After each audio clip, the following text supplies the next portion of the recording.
you start to draw your knees to your chest. Rock, sway, right, left. Maybe circle one way, circle the other way.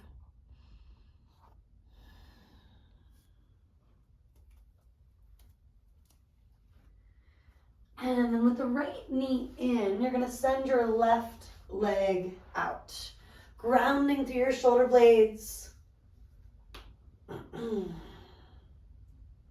Take another inhale through the nose. Exhale, reach your right heel up to the sky, right hip down toward the ground. And do simply bend, straighten a couple of times to reach into that calf and hamstring more.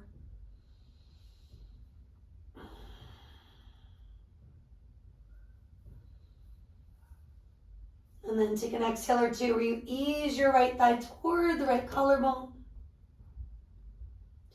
Revisiting this action of grounding through the right hip, reaching up through the right heel. And eventually tuck your chin ever so slightly. Exhale to roll it up, nose toward knee. Inhale, we're rolling it down, maybe adding some different arms. Exhale, reaching forward and lifting the shoulder blades. Or, of course, supporting your head and neck as needed. Take 2 to 3 like that, maybe letting your left heel hover. You could also just lift when the shoulder blades lift. You could relax when everything else relaxes. The heel could also stay rooted for this last crunch or two. And then hovering with those shoulder blades, maybe with that left heel. Do check in, putting in some effort, but finding these. Sthira and Sukha. Balancing strength, flexibility throughout your practice. And then roll it down, scooching hips a little bit to your right. Reach right, ease that knee left. Top knee can stay bent. You can also start to straighten it out a little bit more. And maybe you want to prop under that inner knee or inner thigh region. Maybe even something under the outer shoulder, outer upper arm region. And at this point, just another exhale or two. Choosing to clear what needs to go with each breath out. Now come on back to center, embracing the Sukha, the ease for a moment, maybe feet to the floor. Checking in, are your hips, your waist, your head and neck actually balanced? If not, adjust a little bit. And that might happen when you draw the knees in, pumping the legs, and or rocking, swaying, circling for the next couple of breaths. Scanning when you need to. Specifically if you're prone to overreacting in certain muscles, in certain joints. Might be your face, it might be that grip of the fingers. Eventually with left knee in, send the right leg out. At first, finding a little more mobility, that range of motion where we bend and straighten. 2, 3, 4, 5, where you bend in such a way that the left thigh stays close to you even when you straighten. We're not hyper flexing or hyper extending, but going with the flow of the breath, the range of motion that's there, and building on it gradually. Similar here as we find a little stillness or just that subtle easing of the left thigh toward the left collarbone. Maybe one or both feet, both ankles need that reminder to flex, drawing your baby toe back, thinking of rolling your inner thighs toward each other. Now, if you haven't already, those crunches, 2, 3, 4, maybe 5 at most. And then an equal number of breaths or more where you hover. I mentioned that floating of the bottom heel could happen when you're lifting the shoulder blades and or when the shoulder blades are grounded. Last time, if you're still easing out and in, As mentioned, hovering. It's amazing what 2 to 3 breaths can do. It's already a lot. And once your core feels awake, alive, take it down. Letting that heat help you to twist and revolve, scooching hips a little bit left. Reach the left arm left, grounding through that left shoulder blade. Take the knee to the right. Adding some support. Or, of course, creating a little more space by just letting the leg move further over time. Flowing, not forcing, is key. Take at least another exhale or two being here. Maybe using your right thumb to ease the left hip away from the left shoulder. Opening up your heart center side specifically.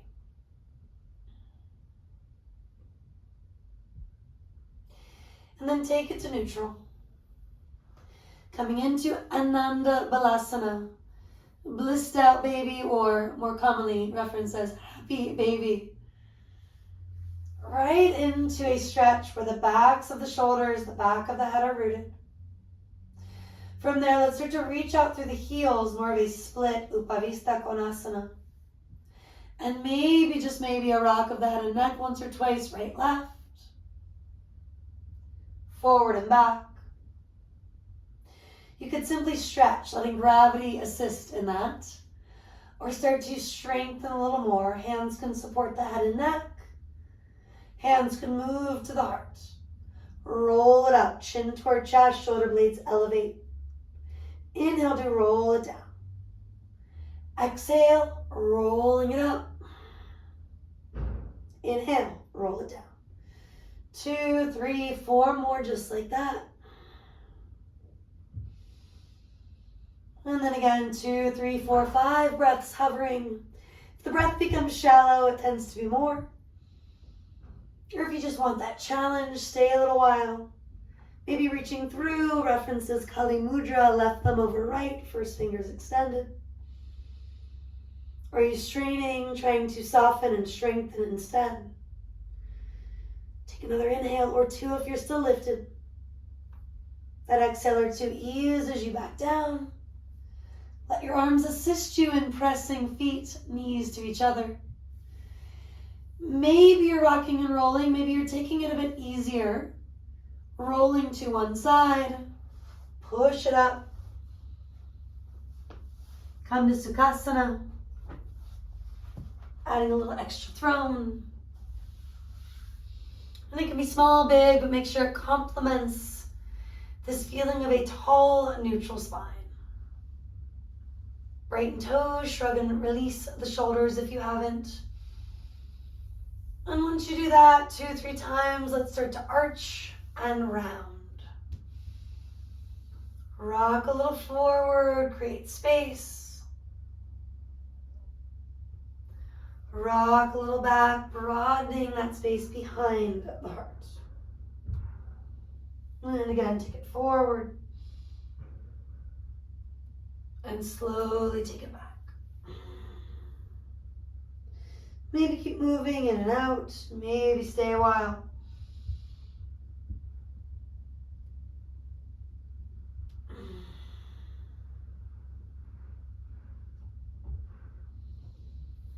And then finishing up, let's move laterally, side to side.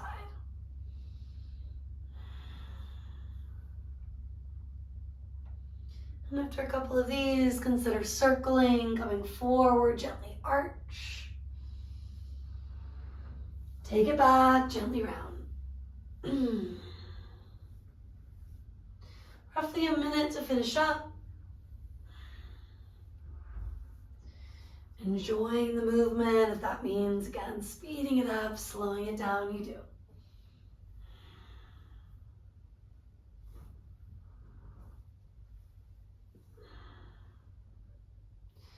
And then eventually switch the crossing.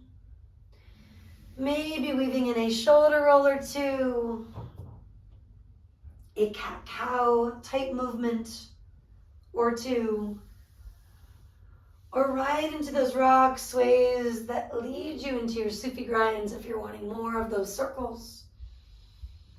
Perhaps starting the way you often don't. cultivating a little more mobility where we often need it the most. No two yogis, no two humans are the same. But for many of us, especially after a long day of work or when we're stressed, it's that mid-upper spine region that we're trying to target. The thoracic, the more stubborn area to stretch. And then checking in that we're not exploiting the low back, the neck, finding the natural curves, which are a good thing, without overarching, without collapsing. This time staying a little bit longer, you'll inhale in neutral. With the traps relaxed, just exhale and tilt the right ear toward the right shoulder. Inhale neutral. Take that tilt, left ear, left shoulder. Balancing effort and ease. And this idea of both strength and flexibility. And that is, of course, in body, but also in mind. Last cycle or two, breathing in, breathing out. Maybe you just want to cross the hand over, massage the neck, the trap. When you eventually find center, let the chin come down. And do move through some yeses. Slowly or quickly, it could take up a breath or two. Maybe it's a breath and a half as you move. Inhaling, exhaling. Last cycle or two of breath.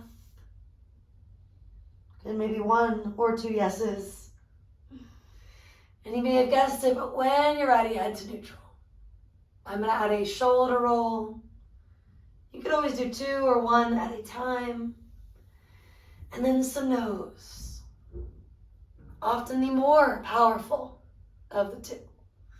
Physically and mentally, right? Cultivating a range of motion, but not in a way that is forcing things. That is not ever a good idea long term. You might get more sensory out of it, right? More sensation. But we want to move in a way that creates long-term mobility. Back to neutral. With all of that said, take a shoulder roll or two, reversing direction if that feels interesting or intuitive.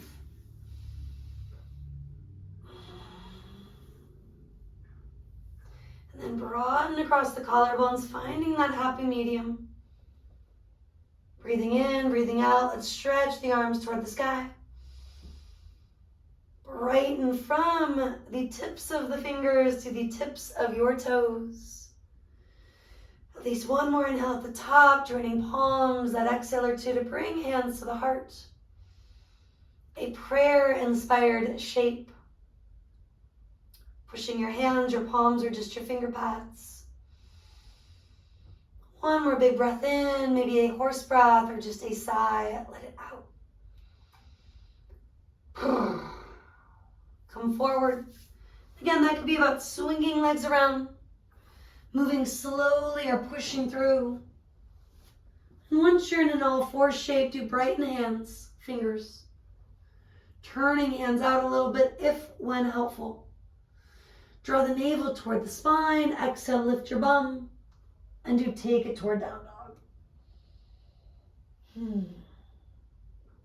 Now a moment or two to stretch, to yawn.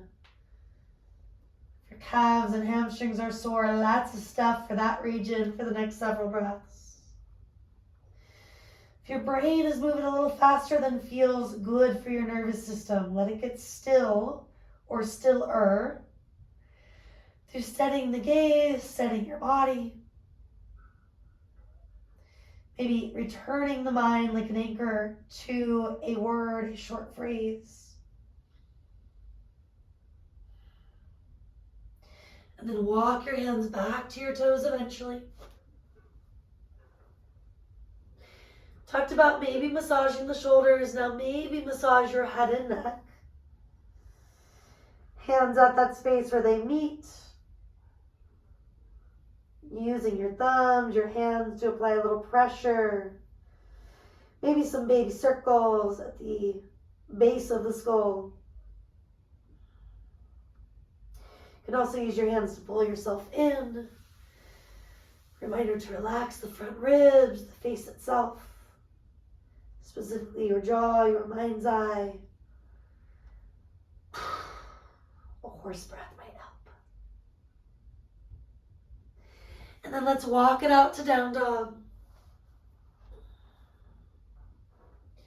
Can brighten fingers, toes. Couple times here, lifting high on tippy toes and reaching heels back toward the floor without jamming the knees from there. Inhale. And exhale. Maybe weave in a lion's roar, scrunch the face. Stick out the tongue, brighten the eyes. Now flowing forward, plank or a modified plank. Push the heels back, heart forward. Like when you were seated, a little rock, forward, back, right, left. Maybe a small circle one way or the other. Building strength but not strain. Knees can always come down. Push it back, exhaling, down dog. Now as they flow, you can roll with me or just shift into that plank. Inhaling, take it forward. Top of a push-up or of course knees down, modified push-up.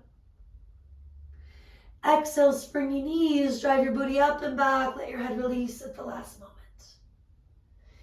Inhale, rolling it forward. The crown reaches forward at the last moment. Heels do press back and turn.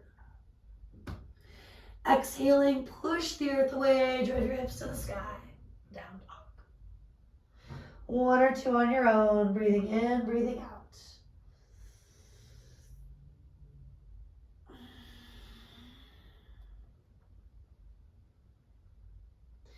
And then you can come down to the knees.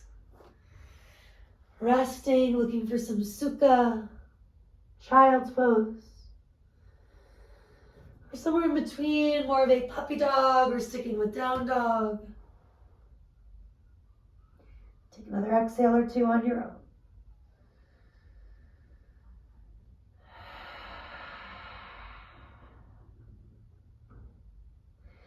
Now meet me in a kneeling shape. Give your hands, your elbows a vigorous shake.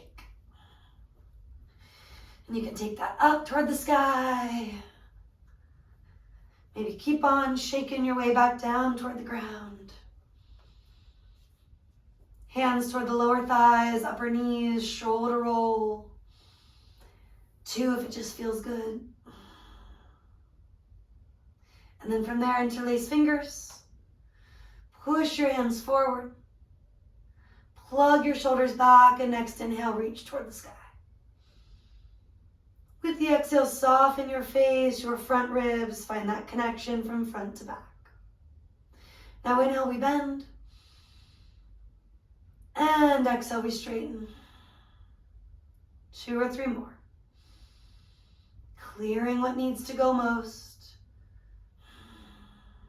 Physically, maybe first. Mentally, emotionally, energetically from there. You'll eventually split the arms, chin still level with the earth. Brighten fingers. And do bend and extend 2, 3, 4 times from here. Slowly or quickly. Drawing the energy where it needs to go most. And then pushing that stuff that is not serving you away from the midline.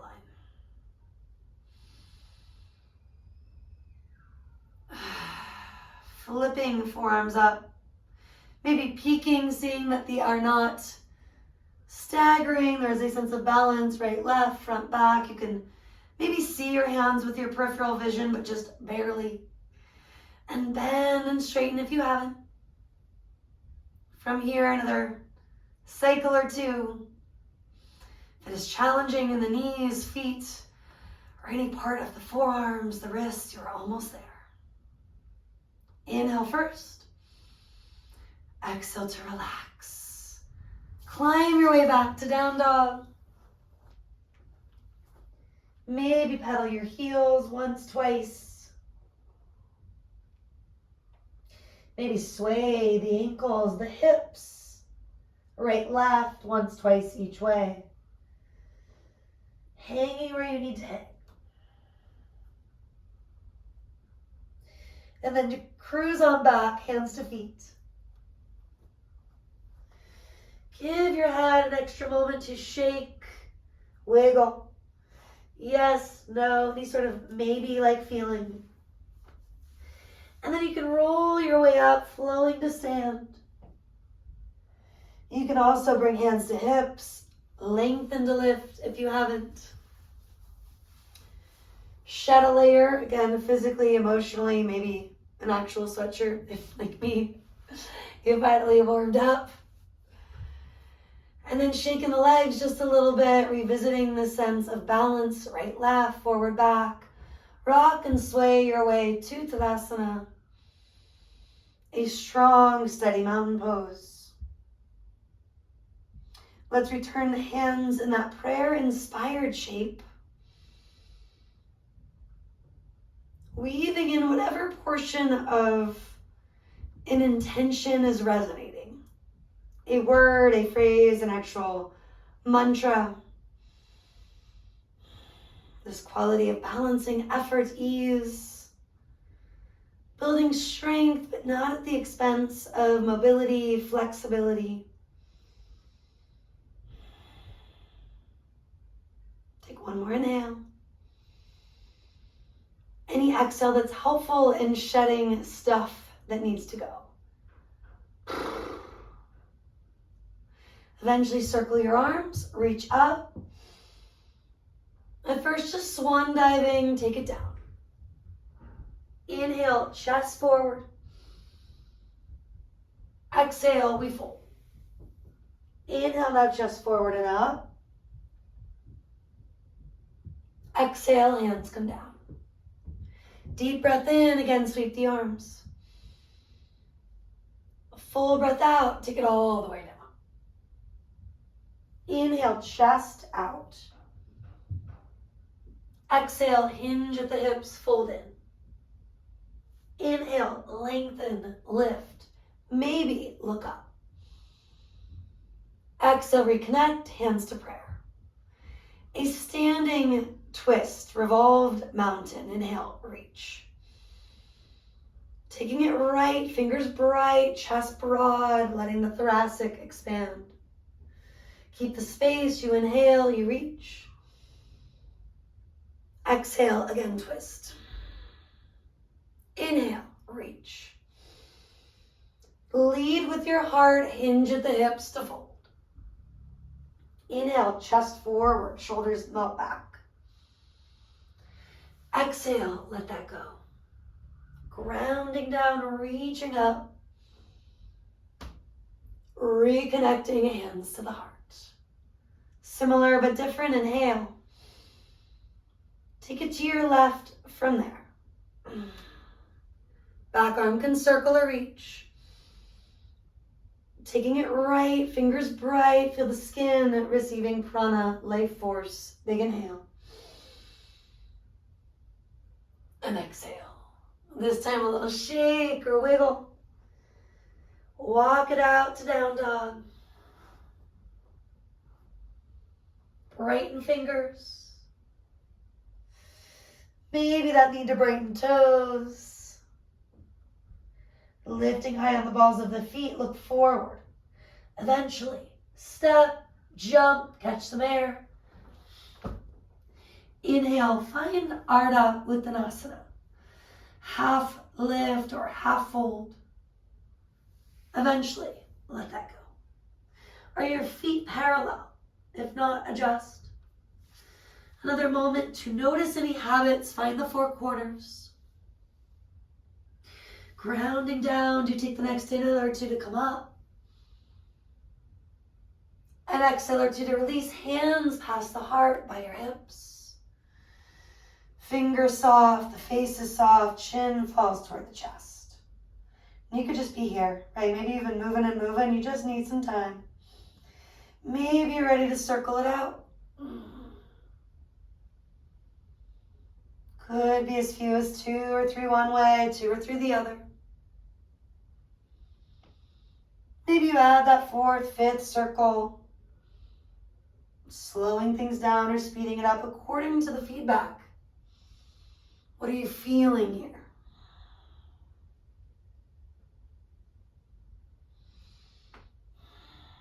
Chin eventually does come back to your chest.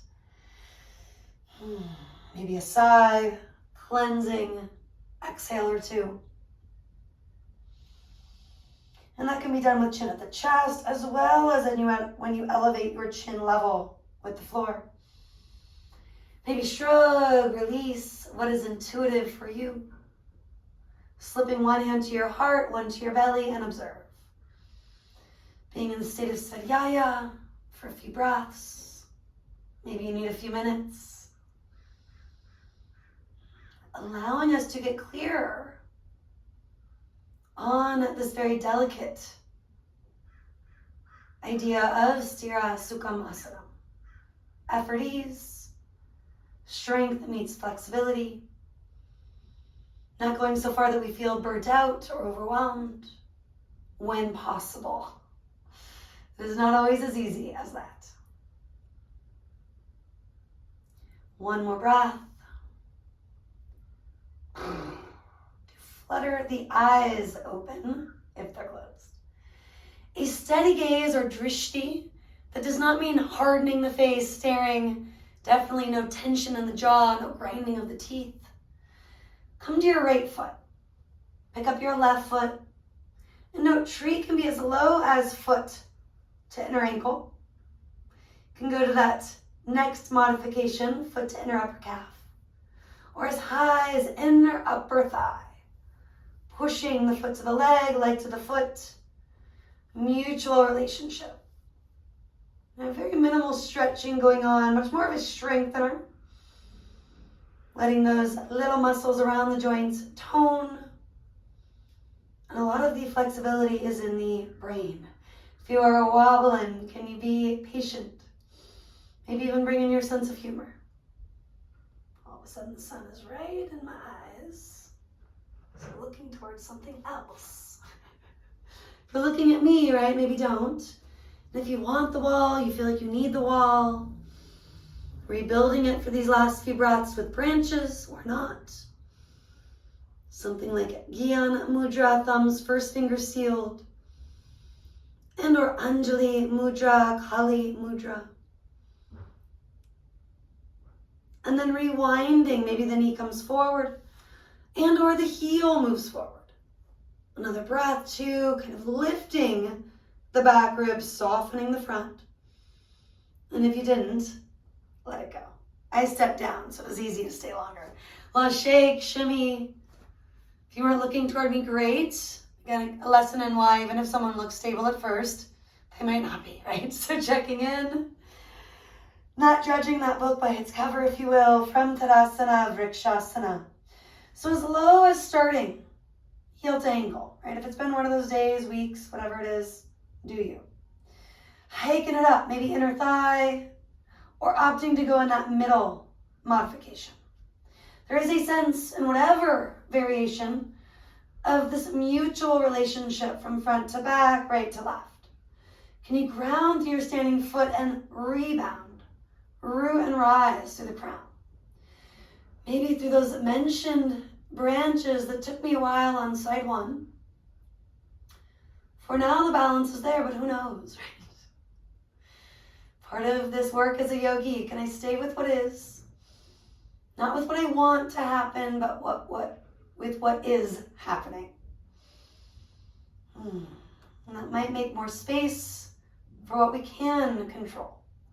Starting with the breath, the focal point, the drishti. Easing out of it, any sort of flamingo-like posture. The rare, exotic flamingo with the leg extended. And then that's a wrap on that. Shake and shimmy. Come back to Tadasana, mountain pose. Now a sequence or kriya we did the other day that is actually in lots of different disciplines with different names, including Qigong, is the shaking the tree. So starting with just the hands like we did, kneeling, maybe getting into the elbows and arms, bouncing the heels or even jumping around. A minute plus to continue like this, or change it up, and this could be your moment for yogi's choice. Breathing in, breathing out.